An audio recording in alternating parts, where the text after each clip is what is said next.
innovation and entrepreneurship ecosystem, and also address engagements and look at opportunities from which partnerships can arise. So with me today, we have our four panelists. That is Julius Atulinde from UNFCCC, who is also with me in the RCC, who is a climate finance expert.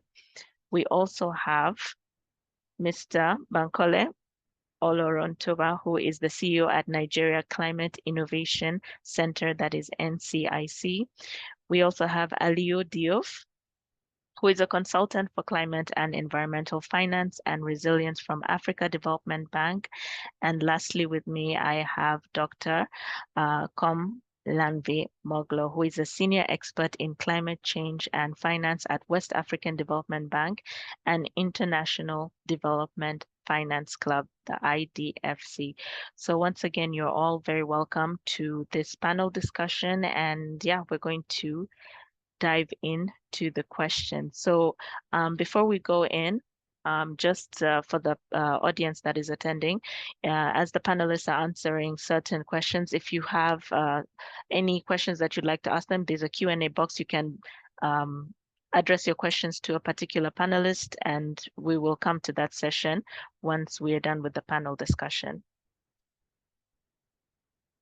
So my first question is going to be addressed to Mr. Julius Atulinde.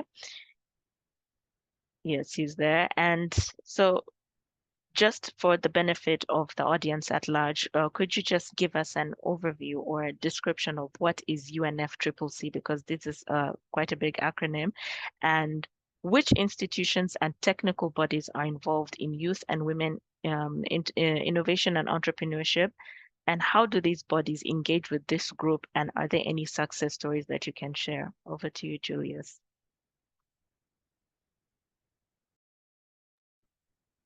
You're on mute. Thank you very much. Can you hear me? Okay, perfect. And so once again, good afternoon, good morning to everyone who's joining us and on the panel, but as well as the audience that for whom we are here to serve. It's a pleasure to be here with you, and also thanks to the Green Innovations team. So to start by highlighting what the UNFCCC is, the UNFCCC is an international instrument or agreement agreed together by over 193 countries whose ultimate objective is to address greenhouse gas concentrations to to a level that doesn't interfere with the climate system and in a manner that ensures that sustainable development, economic development proceeds in an sustainable manner. So the convention was agreed in 1992, and that included the formation of the UNFCCC as an institution, which is the secretariat with the mandate to assist countries in implementing this convention. So in this framework of the convention, parties have also have so far agreed to two key other legal instruments, one which is the Kyoto Protocol that concluded in 2020, and the Paris Agreement that was adopted in 2015. So officially, as an institution, it is the secretariat of the UNFCCC Convention, the Kyoto Protocol, and the Paris Agreement. So in terms of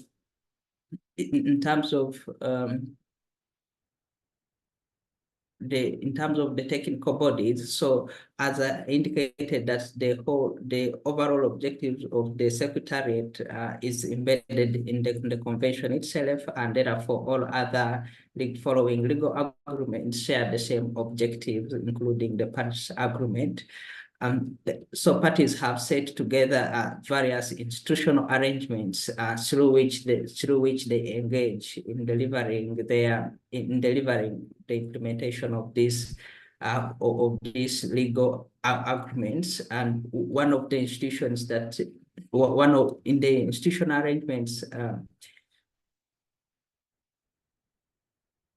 in the institution arrangements, we have the annual gathering where key decisions are made, which is popularly known as COP, the Conference of Parties. But also behind the scenes, we also have the process management body, which is the bureau. So the bureau supports the COP and also gives guidance to the secretariat. So if you want to put it in a corporate setting, you can look at the COP as being the shareholders, and then the bureau as being the board of governance. But of course, technically, those are they are different in the functions. So the whole process of the UNFCCC is really a party-driven process. So, and also to highlight, under the UNFCCC, whatever decision is agreed is based on consensus. So each one party can easily block or fail a decision from being made. So in terms of the technical bodies, so we have within the institutional arrangements, just to put them in order, we have the COP and the bureau, which is the process management.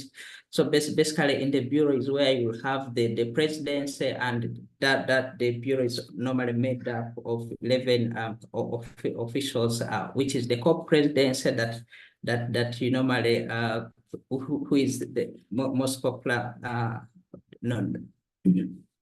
who provides the overall leadership during the COPs in adapting decisions in the plenaries, opening the COPs, and all that.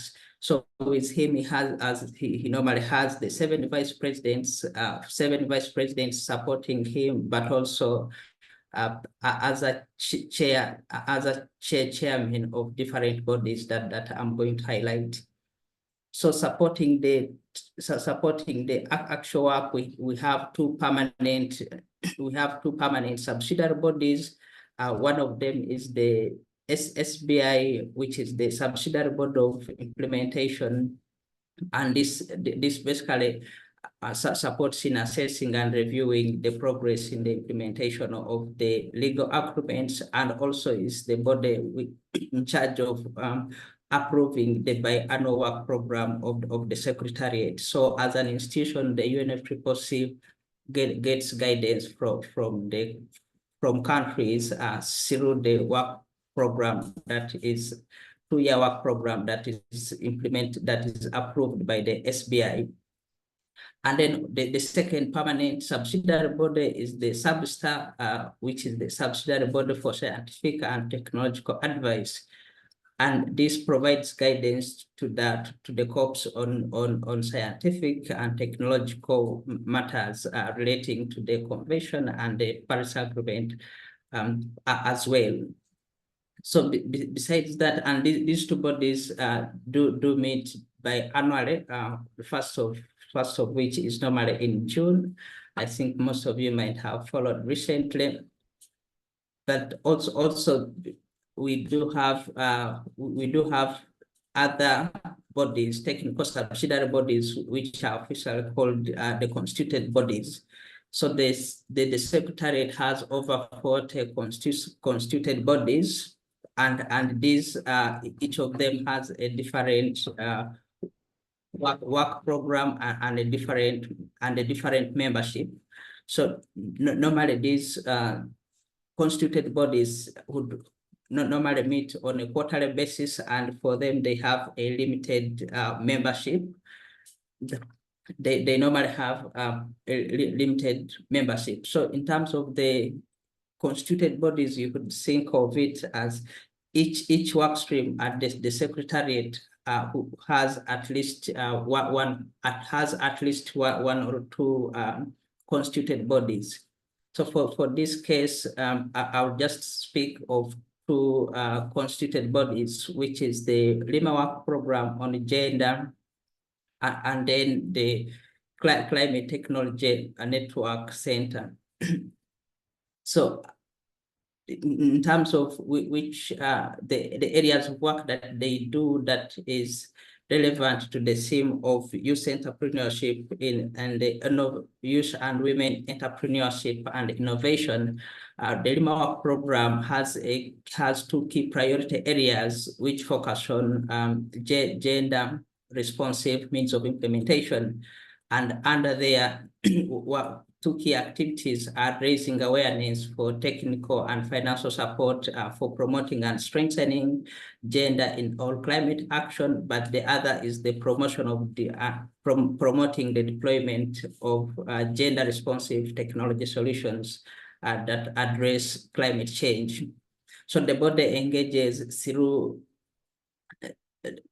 this body engages through our workshops, sessions, and providing inputs to all other bodies in order to be able to promote gender responsive.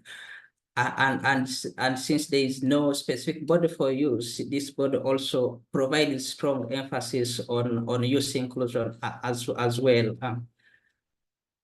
So the second constituted body that I want to highlight here is the Climate Technology Network and Center, which is known as CTCN for short. So under the UN, under the Convention and the Paris Agreement, there is a technology mechanism and which has two bodies. One is the Technology Executive Committee, and the second is the CTCN, which is more the operation arm of the technology mechanism. And through its third work program, which is running from 2003 until 2027, the CTCN is dedicated to promoting gender mainstreaming and youth inclusion in its technology work.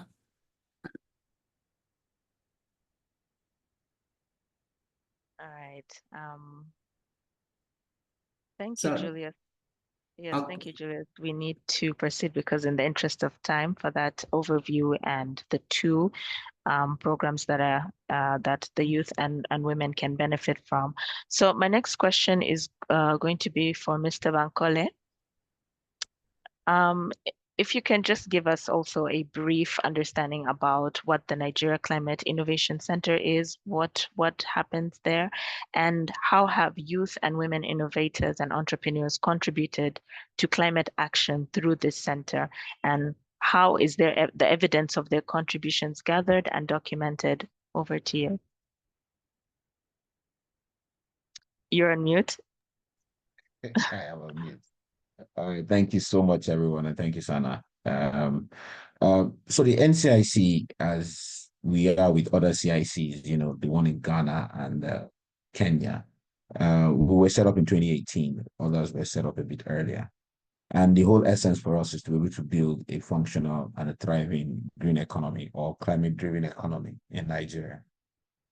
And the work that we do, you know, cuts across, you know, different spheres. So we have majorly about 5, you know, different groups of stakeholders that we work with, or rather 6, but you know, 5 core stakeholders. And first of all is government. So we deal a lot around federal, states, you know, even foreign governments that have climate agenda partnerships here in Nigeria.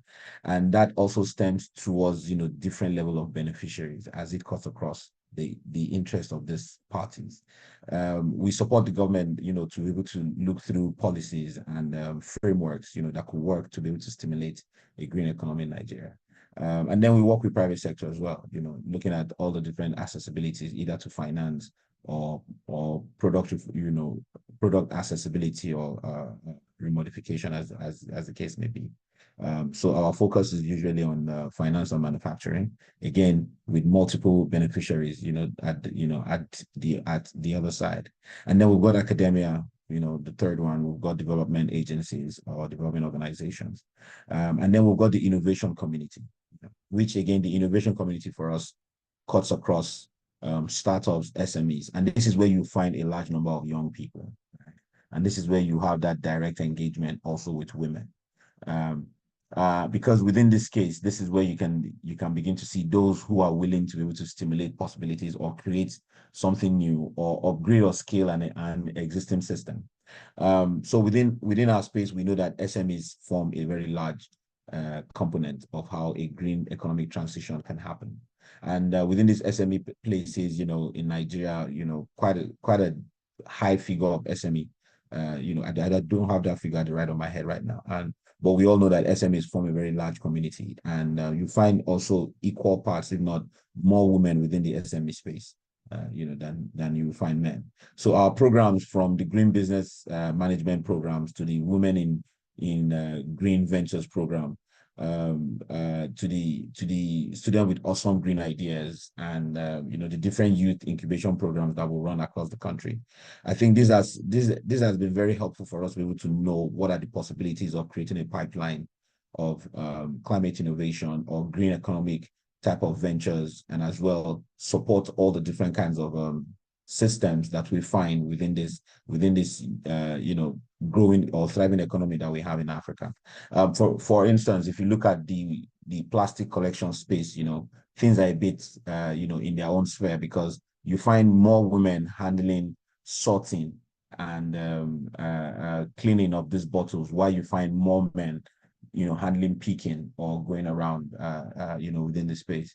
But if you look at it from a flip side, you find again a whole lot of women doing some type of event stroke consistent collective models within the industry. And so you have to find ways to ensure that, one, they are safe, two, they are able to continuously see get business or get jobs, and at the same time be able to protect them in the course of their work. And so we document this in some of our reports. Sometimes in terms of figures, we have those those overview figures where you see the number of people that we have reached, that we have impacted, and co. If you look at some other sectors, like maybe the e-waste sector, for instance, you're likely going to find more youths there because it's more e-waste related. You don't find that much women in e-waste collection side, the same way you don't find more women in metal collection ecosystems. But when you look at textiles and fashion waste systems, you're likely going to find more women in there. But for us, we've seen that within the renewable energy space itself, there's sort of like an equal part of play, between young, people, women, and SMEs as well. And so our programs are always geared towards supporting these different ecosystems, and at the same time providing opportunities for them to be able to interact with other bigger ecosystems like the finance and the government. When we do projects, we are very deliberate about a 50-50 equal chance for women.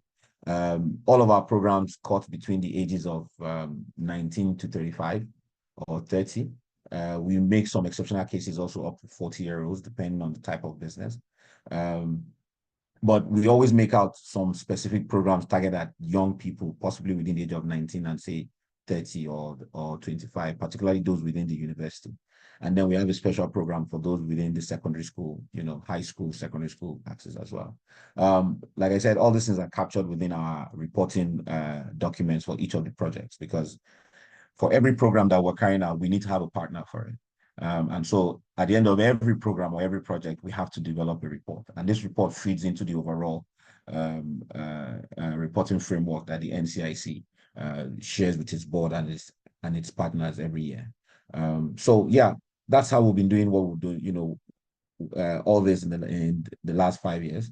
And we look forward to collaborating to be able to do more. If there are other new standards to improve reporting, we will love to learn as well. Thank you. All right, thank you so much. Thank you so much, Mr. Bankole. It's interesting to see the dynamics of how gender is distributed according to different sectors. So my next question now comes to more of the financial sector. So to Mr. Aliyu from Africa Development Bank. This question is for you. So what we want to understand is, what are the financial mechanisms? Is Mr. Aliyu, are you with us? Yes, I'm here. Okay. Thought you were not on. So yes, we want to know, what are the financial mechanisms that Africa Development Bank has to support youth and women entrepreneurs or innovators in the green sector, and are there any conditions for or procedures that they have to go through to access these funds? Thank you, Sana, for the question. Yeah, for sure, the African Development Bank has several financial mechanisms to support entrepreneurs and innovators in Africa. I will start with the initiative the initiative where I am working at the bank, the Africa Adaptation Acceleration Program, the AAAP program, which had an initiative that is supporting youth and entrepreneurs in Africa, which named Youth Adapt Pillar, which help to empower a youth and for entrepreneurship and job creation in climate change adaptation in resilience. That initiative support youth every year through a call which is launched around September, and it is a youth challenge. It is named a youth challenge, where those who are the winners can be supported up to $100,000 to support their business, but their business which is related, which is promoting adaptation and resilience in Africa. We have now 3 cohorts of youth-led businesses that has been supported. In total, 35 businesses that have been supported with a grant up to $100,000. So this is one of the initiatives that is set up by the bank under the program named AAAP. AAAP is a program that has been set up by the bank and the Global Center on Adaptation, GCA, to really foster and to increase climate mainstreaming in the bank project, especially the bank investment project.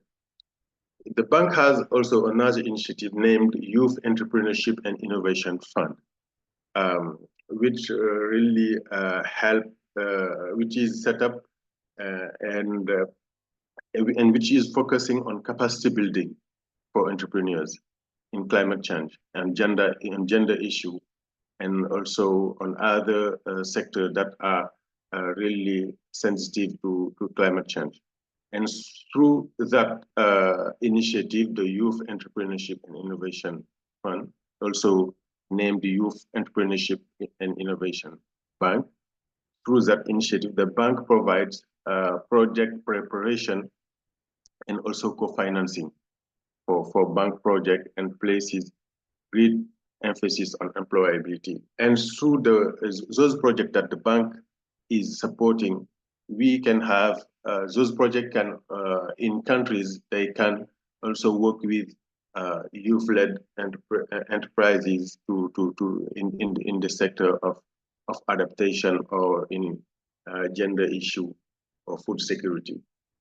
We also have at the bank the Agri-Food SME Catalytic Financing Mechanism, which is really dedicated to provide long-term concessional capital, complemented by grant-based technical assistance.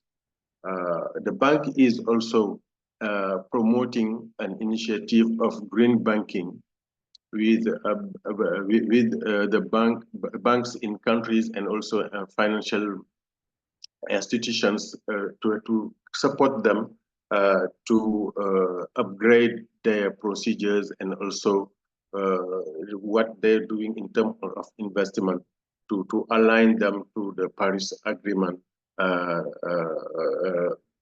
So this is another initiative that the bank is also developing. And the last one is the GIPA, the Green Investment Program for Africa, which just has been set up, and also which will help to address key market barriers such as fragmented investment, small project ticket sizes. So this also is a financial initiative that the bank is setting up for supporting countries, but also youth entrepreneurs. And the one that has been set up in two years ago now, almost, it was in December 2022. It is the Climate Action Window. This one is supporting countries, but within, like I was saying, for the Youth Entrepreneurship Innovation Fund, the Climate Action Window is supporting a country, but countries can also work with private sector in countries to support them also in the area of climate adaptation and climate mitigation. So in general, Sana, these are the main initiatives that the bank is developing. I can focus more on the youth adapt with its result. I don't know if there is another question that will focus on the result of this special initiative under AAAP, which is named the Youth Adapt Challenge. This is supporting youth-led enterprises to adapt to climate change their business. Yes, thank you very much. Definitely, we're going to have a follow-up question to understand the outcomes and the challenges with these initiatives. So it's good to see that Africa Development Bank is really having all these programs, and there's even a program, the AAAP, that caters to this. So my next question is to Dr. Komlanvi, who's also from a development bank, West Africa Development Bank. And similar to the question that I asked to Aliyu, if you can just give us what are the roles, because just for more understanding of IDFC and West African Development Bank, and what financial mechanisms are there to support the group of youth and women entrepreneurs in the green sector, and how can they access the funds, and what are the procedures to this? Thank you very much for the question. The West African Development Bank is the development bank that covers about 8 different countries within the West African region. Those 8 countries are supported, financially, technically speaking as well, and also are able to request funding both from the private sector and the public sector from the bank, and the bank will be more than happy to finance as long as it meets its criteria. In order for us to accelerate our approach in financing the youth and innovators and entrepreneurs there, especially when it comes to climate change issues, the West African Development Bank has launched as of last year during COP the Project Preparation Fund. And the Project Preparation Fund is a fund that has been launched to help, innovators, project promoters to not only finance the project, but help them originate and also finance their projects. As you may know, the bank is also accredited to the 3 main climate funds, noting the GCF, the Adaptation Fund, and also the Global Environmental Fund. And also, as one of your colleagues were mentioning earlier, we are also partners of the CTCN mechanism. So we do receive support from the CTCN and also all these 3 funds in preparing projects, and also helping youth and innovators and entrepreneurs basically in their search for finance and also financing their activities. At the IDFC level, the International Development Finance Club is a club of 26 different development banks worldwide, gathers together with a print of about $288 billion US as of last year. coming together in green finance. And this club basically works in helping its members achieve their SDG goals and also achieve the alignment with the Paris Agreement objectives. This being said, these are all development banks and national banks as well, and they do have the funding to support entrepreneurs and innovators in general. And one of the approaches that we've had in helping is really one of our key tools that we have within the club, which is the climate facility. And the climate facility basically boasts of about 29 million US dollars that are shared onto various programs, mitigation and adaptation projects and programs. We recently launched the LUCA program, which is a sort of green urban infrastructure sort of program within a few countries in Africa and also in Asia and Europe. And these are meant to help not only entrepreneurs and innovators at the local level, but also help them boost basically anything that they do when it comes to climate finance and green infrastructures within their region and their countries. So accessing those funds, I think, isn't as much complicated as one may think. Like I said, we help from the project origination level to the proof of concept. So once we have an idea, and once a promoter or an entrepreneur has an idea that he believes that is meeting some of the climate criteria, basically, it can definitely approach us with a project idea. We help in shape or fine tuning the project itself, and also rely on our technical expertise and our technical and financial partners that we work with to come in also and shape the project and see that it stands for financing, and then we do finance. So there isn't any particular approach to it, but from project origination we can fund. But anything relating to other projects that are not within the climate spectrum, the mechanism or the approach to financing them are different.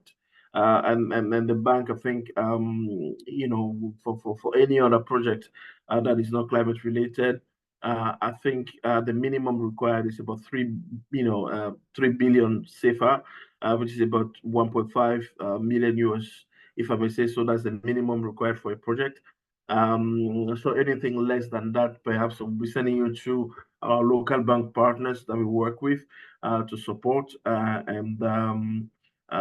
These are the various approaches and mechanisms that we have in place, both within the West African Development Bank and at the IDFC. Thank you. Thank you so much, Doctor, for that submission. It's good to see that you can even help the innovators or entrepreneurs, shape up their projects and make it something that can actually be successful. So before I go into the next round of questions, just a reminder to our participants, there is no microphone opportunities, but we're taking questions. There's a Q&A box. So whatever questions you have as we're going along the way, kindly write them down. And once we're done with the second round of questions, we'll be able to answer those questions. So specify who you want those questions addressed to, and we'll be able to get back to you on that. And for those of you asking about the recording, you can find the recording on the Greenovations website. You can also, again, check the Q&A. Someone has provided the link to where you'll be able to find the recording of this session today. So coming back to one of our supporting organizations, Julius Atalinde under UNFCCC, our follow-up question to you is, we've been talking about with the development banks, what mechanisms or programs they have. So now coming back to the UNFCCC as well, what are the different climate finance instruments that are available, and how can the youth and or women-led entrepreneurs or innovators access the funding from these sources? And do they have to go to a particular point of contact, or how is the process for them to access this if they're available? Thank you. Okay, so thanks, Shannon. So before I speak to the kinds of funding and funding instruments, let me just highlight that traditionally the UNFPA Secretariat was primarily supporting the negotiation process, where the key outcomes there would be basically the decisions that are taken by parties. But since 2015, the countries have agreed on the need for stronger climate action, and also the need to recognize the commitments and actions from all stakeholders, including non-state stakeholders. And there, from then, we developed a series of programs under a broader program called the Climate Action, which particularly supports various stakeholders to be able to implement concrete projects that are advancing climate action. So let me just list a few of those for the interest of our audience. One of them is the Global Innovation Hub. The Global Innovation Hub, which provides a pavilion at every COP, at least since the last 3 COPs, for various innovators and solution brokers and investors to come and showcase their concrete projects that are advancing the climate action. And then the second, we normally hold the annually the UN Global Climate Action Awards. So every year, the Global Climate Action Awards will have a particular theme. And particularly for last year, the focus was on supporting youth innovators who are in the energy transition sector. And normally the emerging winners are given an opportunity to participate in the COPs, and also are supported through the following year to be able to actually fully develop their concrete projects. So the other stream of work that the Secretariat is doing in promoting innovations and concrete projects, we do have the sectoral engagements, and under there, so far there are three areas. One is that they have established a fashion charter and also a sports charter as well, in which they engage industry leaders. And these are sectors where youth are often much engaged. Then the third one, which is even more interesting and open for broader participation, including the youth, is the art charter, where every stakeholder can basically sign up to be part of the community, and then continuously engage with other like-minded stakeholders. So the instance of this sectoral engagement is basically to bring together the actors, looking at the solutions and looking at what can be done, how they can advance climate action. So sorry for that, but now let me focus on the actual opportunities. So part of the institutional arrangements of the Secretariat, we do have the operating entities of the financial mechanism, where the parties have agreed to set up about 5 climate funds. One of them, which is the Green Climate Fund, the Global Environment Facility, and recently the Loss and Damage Fund, which is still under full formulation and operationalization, but there are other funds which are hosted by the Global Environmental Facility that I may not mention now. So in terms of opportunities of engagement, the Adaptation Fund, since I think 2018, has an innovation facility, an innovation facility which was being implemented through UNEP and UNDP. But at COP28 in Dubai, the partnership was extended to include other institutions, including UNIDO and to other UN agencies. So this innovation fund, normally every year the implementing partners will put up a call for proposals, and this takes really small project ticket sizes from anywhere from 0 up to $250,000. So which fits very much which very much fits the entrepreneurship ecosystem of Africa. So with the Global Environmental Facility also, it has had a program called the Small Grants Program, which has been running for quite some years, and they do provide underground actions to community-based organizations promoting local solutions, and they do provide support of up to $50,000. So in terms of access to that, normally, if in terms of access to that, each country would have a program coordinator for that, and he would naturally be positioned in the UNDP national office. And so if somebody is interested, the best place to inquire is the UNDP country offices. There they will be guided on how to access that. Then sadly, and most interesting, is with the Green Climate Fund, which is one of our biggest climate fund so far. So the GCF has recently adopted a new strategic work program until 2027, which has started this year.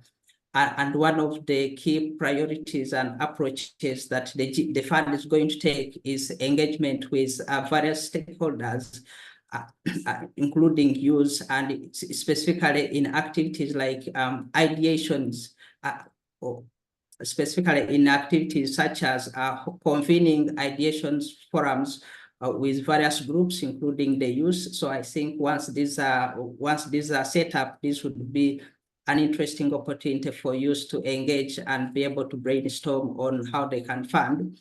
But also within that strategic work plan, there are specific targets which support innovation, and one of them is that the fund is targeting to support up to 1,500 early stage ventures from developing countries. So that's also directly targeting youth innovators. And related to that, of course, there is a target to support up to 180 financial institutions to access funding to be able to support micro and small and medium enterprises. Yeah, I'll stop there. Thanks. All right, Julius, thank you for that, because it's a lot of information, and definitely this would require a follow-up discussion. So I'll move on to the next question, and thank you for your questions. I can see them coming in, and as I see the questions coming in, I can already see that some of them are being answered along the way. For example, like Mr. Maziga was asking about how can he access this fund, and he's located in Uganda. Julius has already partly answered that you can start at UNDP regional office to look at your project, and they can best advise. And even Dr. Okay, this one is in West Africa. For those in West African region, they also help people who have projects if you're an entrepreneur, and help you along the way. So my next question is for Mr. Bankole. And in the interest of time, I hope we can keep it brief because we still need to answer the questions. So Mr. Bankole, my question for you is, how does NCIC connect entrepreneurs and innovators with climate funds at national and global levels? And if you can just give a brief overview of the challenges that you faced, and also the success stories in this process in accessing climate funds. Thank you. You, Sana. I think climate funds has always been a very big topic on everybody's lips. There's so much hot air everywhere at the top, and many times it doesn't trickle down. And so what we've done again is to be able to look at the multiple angles to where climate finance is going to come from. So you've got those at the international community who always want to support and give grants and all those different stuff. But these things are not sustainable because they come at, maybe at a very basic level, and it doesn't really make growth happen as much. And then you've got those at the commercial sector who are also ready to give loans, right, and also back. And then this also, again, has its own challenges because interest rates now becomes very high. But what we've seen happen in this space is that we have helped some of our businesses through our incubation program have access to some early stage grants money to be able to put their house in order, while we are able to, position them for further financing, either from commercial banks or other DFIs or other, average investors who might, who come as a group. What we are also doing again is that we're taking some of this, case studies and success stories that we have around to be able to push for more either SME, direct SME funding of, of either projects or businesses. But again, different SMEs have different challenges, as the case may be. So we have a program called the Green Business Management Series, and what this does is sort of like a finance readiness workshop that we host for about 6 weeks for small business owners, mid-size and small business owners. We have the incubation, the embryo series, which is an incubation program for about 20 weeks that we take, innovators through, where they get to understand their product, their market, and also, how to start sourcing for funds, and alongside market expansion. But for us, we are very keen because we think that all businesses should be able to be business focused first and try and get traction instead of having to be looking for direct financing without a case study. So some of the biggest challenges again is that many financiers take a long time to be able to do a deal processing properly. Many times again, you find pricing becoming a big issue for product adoption. When it comes to the SMEs or the innovators. And then you've got too many bureaucratic activities, within the banking sector when it comes to, giving loans, which again, you can't blame them. It is somebody else's money. So they have to be very careful. But nevertheless, we think that a more, not that flexible approach, but a more approach that can sort of take some of these businesses from this investment readiness workshops and take them, into funding pools, whether they are ready or not. I think it will really help in getting many of them, be able to plug into that whole readiness system. And we think that bigger organizations like the AFDB also needs to understand that just the banks alone cannot fulfill access to finance for many of these businesses. We also look at microfinance. The bigger commercial banks, yes, they've got the capacity, they've got the, the capital base and co. But you also look at other micro lenders and, SME, microfinance banks that are equally looking at models to finance early stage or small scale green businesses within our different economies. I think these are the kind of things that could really help, to be very practical. Thank you.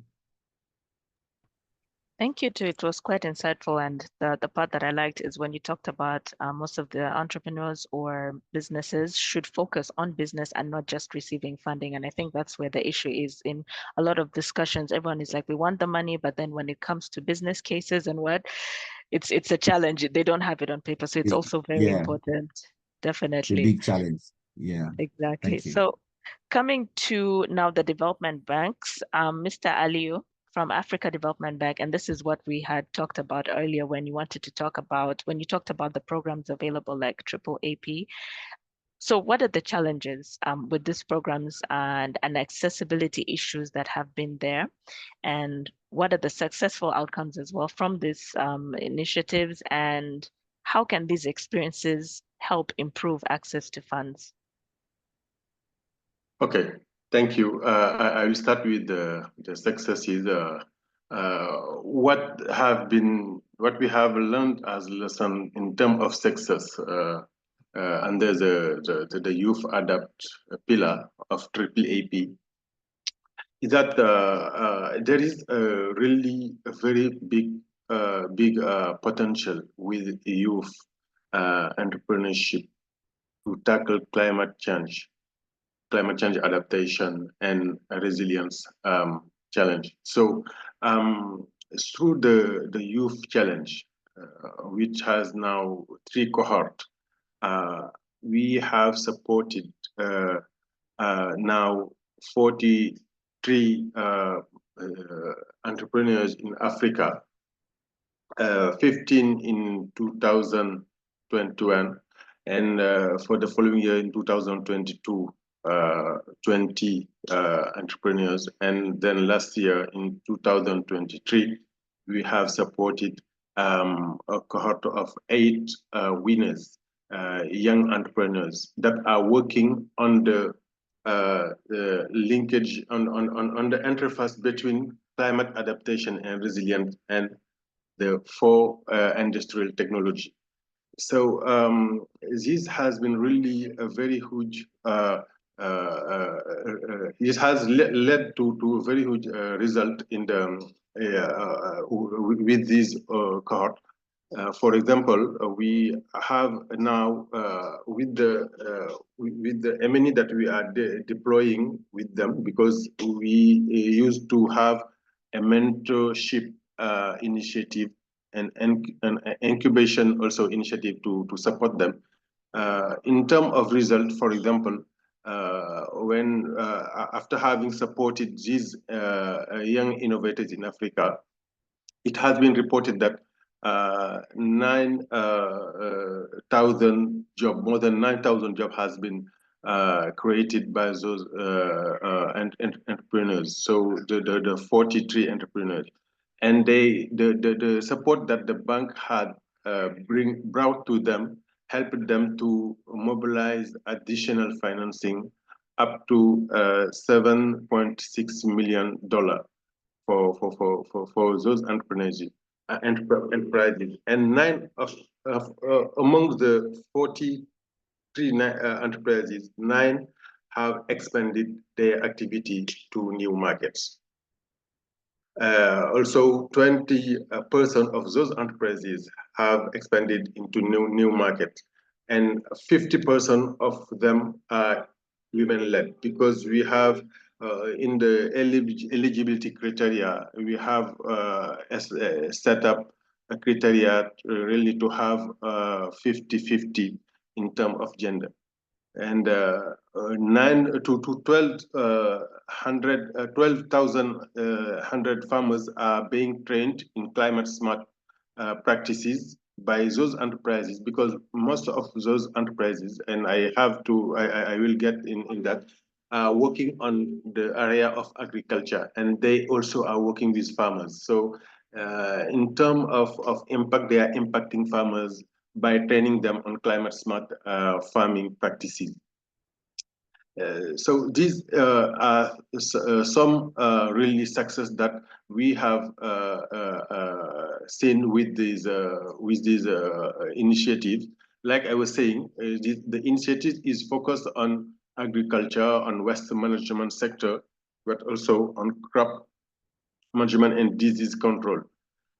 We have also enterprises that are working on fisheries in aquaculture and in water supply, in livestock and soil management, but also in sanitation. Especially in sanitation, we have one enterprise that really have produced a very interesting result in Cameroon, where the plastic waste was used was really creating floods, and the enterprises that the bank through AAAP has supported helped really to recycle those plastics and made them really for good utilization. At the same time, also, this action helped fight the flood in Yaoundé. And in terms of really challenges, we have realized that most of the enterprises to access to fund, there is a variety of needs. All of them are not, they don't have the same needs. And there is for sure the main challenge that we have realized with the enterprises is that most of them do not understand very well climate change, and especially climate change adaptation, how climate change will affect their businesses. So that's why when after selecting them, we deploy a training program on business, but also on climate adaptation and how to tackle climate change impacts for enterprises. So for each cohort, this kind of mentorship of training has been deployed to really help them better understand climate challenges and to better address them when they are operating.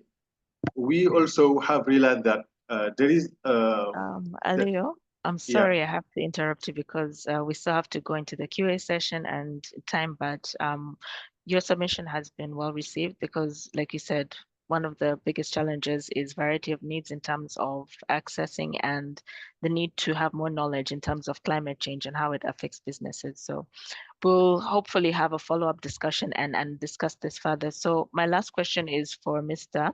Dr. Komlavi, and similar to what I asked to Aliyu, because you've mentioned the funds that are available under the West African Development Bank, what are the challenges and accessibility issues that these have faced? And if you can share some of the success stories and how has this experience improved the mechanism or increased access to funds?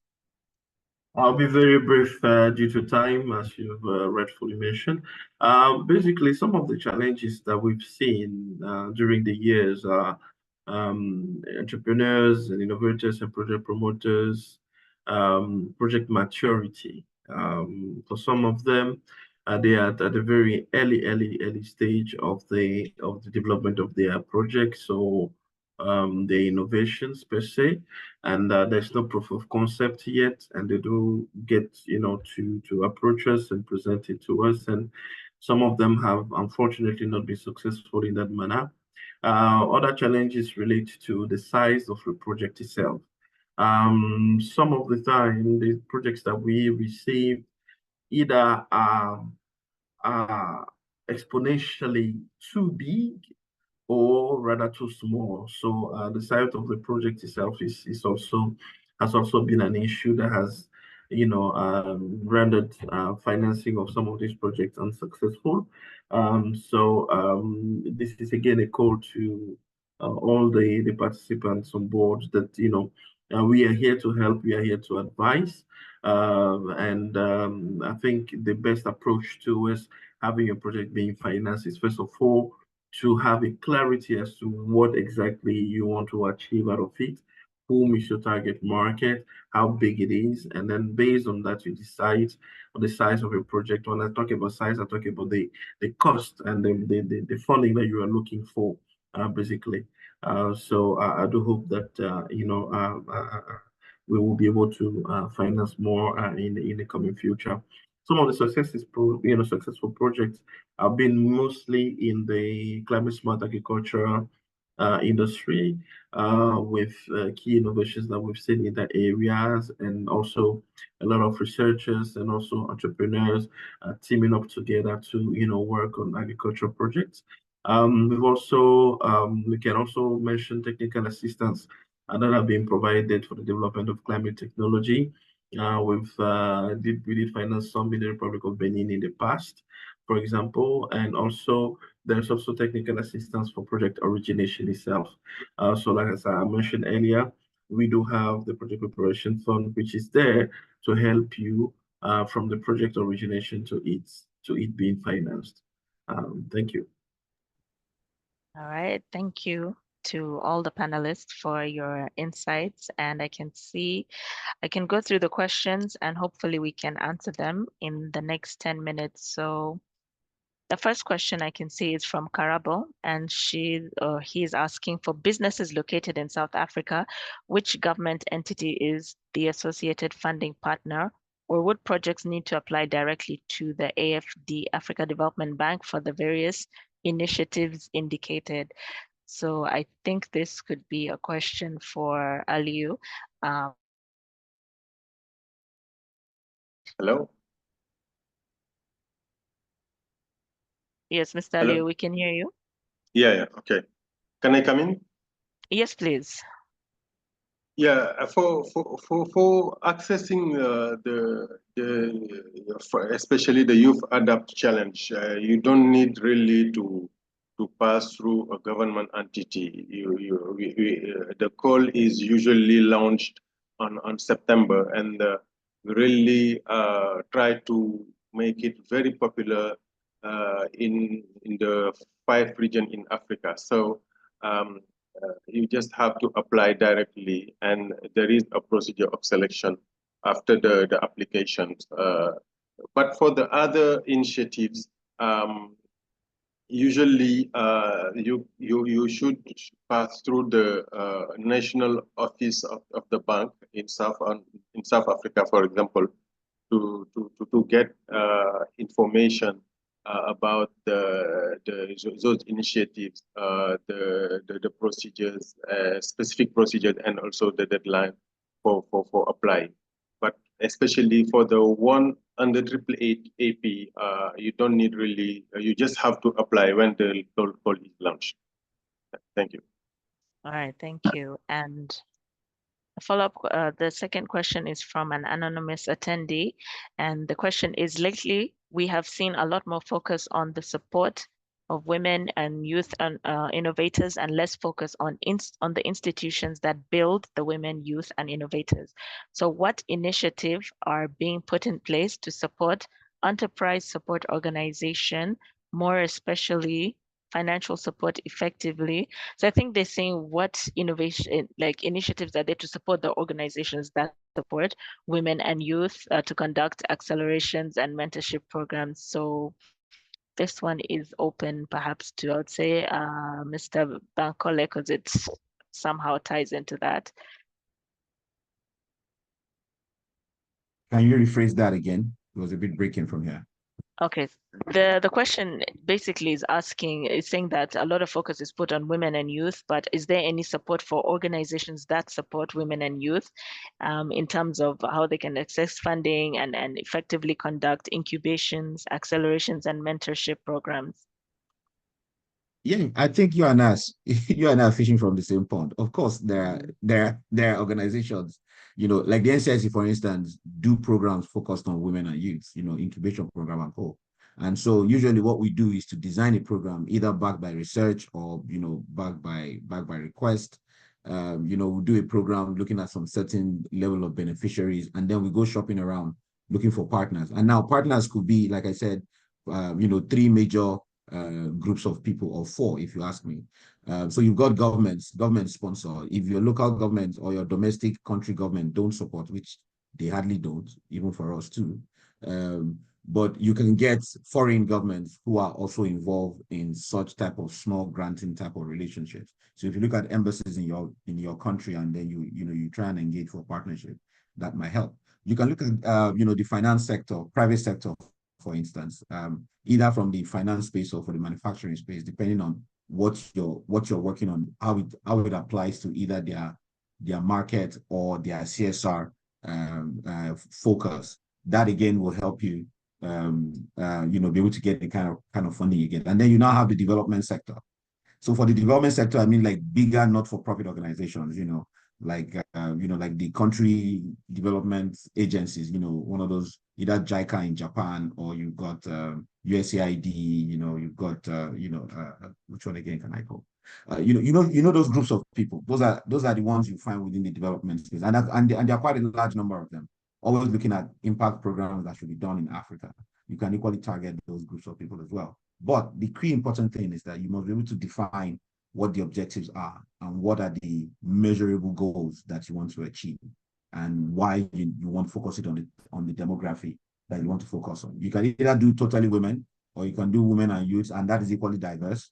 You can do, youths in high school, youths in tertiary institution, fresh out of university youths and co. So depending on how you're able to get the right facts on the challenges of those demography, and then what will interest those who would love to fund them.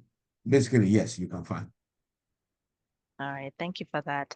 So the next question from Karab, it's quite long, but I will break it down. Now, this I would say is more for the financial development institutions.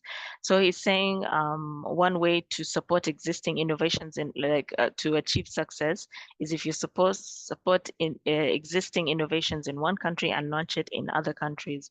And Karaba wants to know, do DFIs on the panel support, for example, a successful project in Namibia and you want to implement implement it in another country. So supporting from implementation from one country, from experiences in one country into another country. So anyone from the development banks to answer to that? Yeah, can I come in? And maybe after that, Komlanvi will complement. So what I want to say about that is that if I take the example of AAAP, what we are doing is really to build on the existing innovation, all what we are doing, especially under the youth adapt pillar. So we make sure that enterprises that we are supporting, they have already working on the technology or on good practices that have been proven. So it's what we are doing, but we are not focusing on one country and then try to expand it to other countries. From the call, we receive application, and when we are reviewing application, make sure that those that are selected are enterprises that have already developed, that have good experience in the technology or practices that we will be supporting financially. Thank you. All right, thank you too. Dr.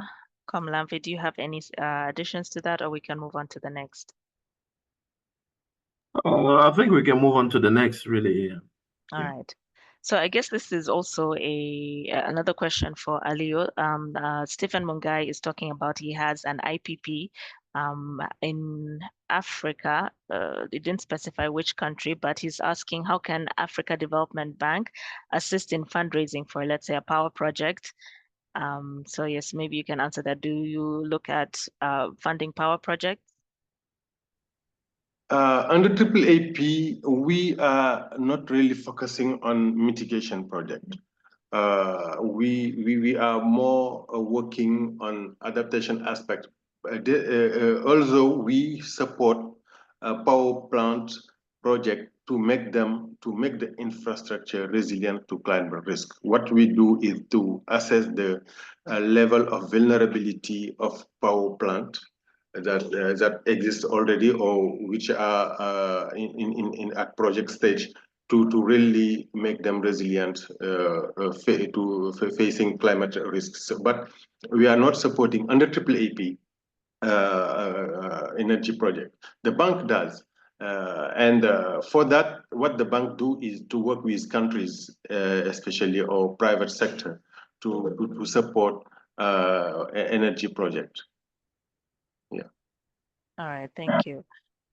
This question can be addressed to Julius, though it's a bit incomplete. There's someone called Karen who says they recycle and upcycle waste tires using 3D printers. So they're talking about saving carbon emissions for tires. Though the question is a bit incomplete, I guess maybe what they would want to know is how can this information be captured or used? How can they benefit from this type of innovation that is being done? Yeah, thanks.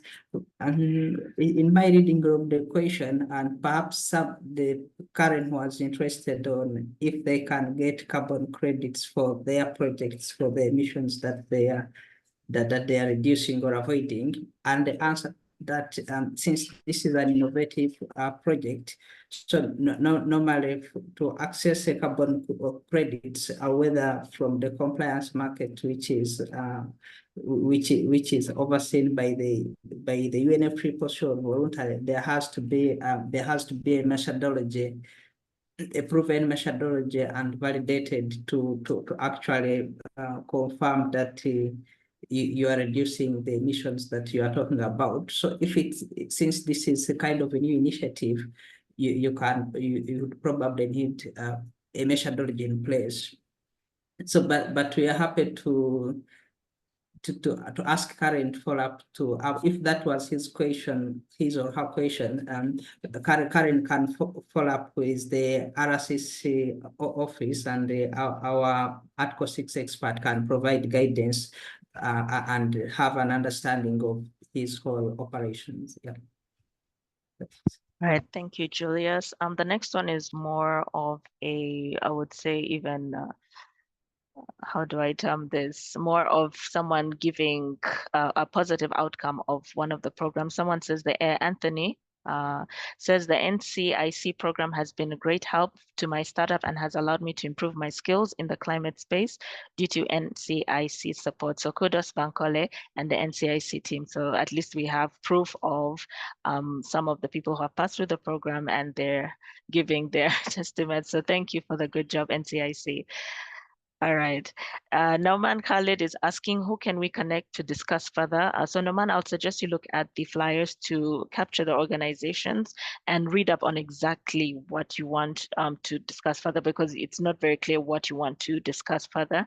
And once on the websites, you can first get more information. And with that, you can also reach out to some of the panelists, I'm sure, via social media.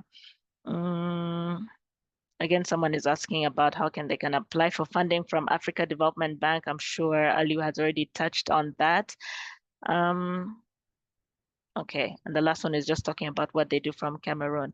Right, so it's time to wrap up the panel discussion, but I do have one closing question for all our panelists, because the theme has been the same. Everyone is wanting to know. They just start off with, I want funding, but there's so many steps that are in place that one would need in order to achieve funding. So if in 1 minute, each of our panelists, you can just answer to the question, because this is the burning question that they have is in terms of, I'm an entrepreneur and I'm an innovator. So how can I position myself in a way to attract funding, or even before attract funding, what do I need to do to equip myself in order to reach that stage? So this is just a 1 minute question. A 1 minute answer for our panelists, and we can start with you, Julius.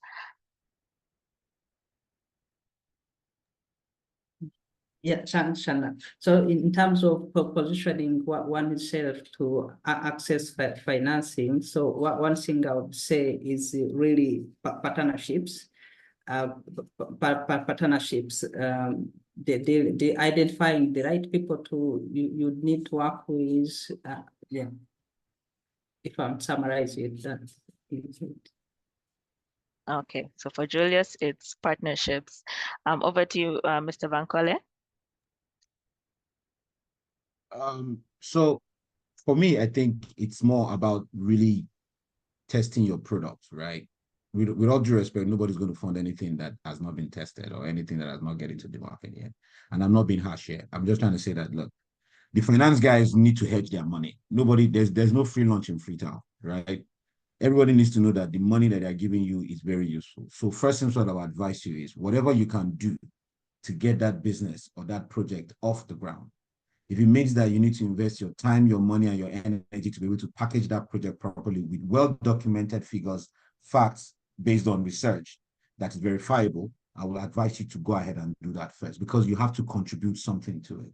We need to shift from wanting things to be done for us right from the beginning. We have to really commit energy and time to it. And so if you can get your business to at least have 10 to 20, if not 50 customers, if you can do 100 and 500 customers, not just people who signed up to your, like we do in the tech startup, they were like, oh, I've got like 1,000 signups, but how many of them are paying? So if you can get a few people to use your product that you can point to, you can show, then you have a possibility of getting a finance person to listen to you. So there's also the thought of financial readiness. You should keep data of your business. You need to know how much you have put in, how much has gone out, how much has been given to you in kind, how much, how many products you're delivering and co. So it's really a numbers game. Try and get as much data based on, physical or proper engagement with the customers that you say you want to work with. That's I think with that you will have done about 40 to 50% of it, before losing job. All right, thank you very much. So testing your product and financial readiness. Aliyo, over to you. Yeah, I would really support what just Bankole has said. To me, the issue is an issue of evidence of your impact, economic impact, climate impact. If it is the fund is supporting climate action, you have really to highlight your impact to using some case studies as references and even valuing stakeholders' testimonials. That is also something very important, and also technology demonstrations. So to me, really, it's very important for the businesses to really try to report, to document their experiences, and to be able to present it. It will help them really access, attract finance. Thank you. All right, thank you. So evidence of economic and climate impacts. Yeah, over to you, Doctor. I think my colleagues have said it all. Personally, I think one of the things that I was thinking of when I was preparing for this was I think entrepreneurs and innovators really need to keep in touch with realities on the ground. For us, what are the current and latest challenges that they can solve? How efficient is their systems? What standards are they using testing them? Why would a bank trust them? Trust their product rather than, an already established huge firms that have years of experience on the ground. There are several challenges, even with the solar technology that a lot of entrepreneurs are using in our continent at the moment. There are a lot of challenges still with them and their efficiency and the heating systems, and those are some of the things that needs to be resolved, as and showcase how they differ from the other ones and the innovations that they are bringing on board. That alone will be a way of actually choosing them rather than the ones that are already established and in the market. All right, so from yours, I got keep in touch with the realities on ground. So once again, thank you so much to all our panelists and our participants. Unfortunately, we couldn't go through all of your questions. I can see them still coming up. So that means we will definitely need to look at a follow-up discussion, because there's still a lot of mysteries when it comes to bridging that gap, because there's still a big gap information. So I'd like to thank each and every one of you for being present. And just before we leave, if I can ask our panelists to kindly turn on your cameras so we can have a photo op moment, and then we can officially close the session.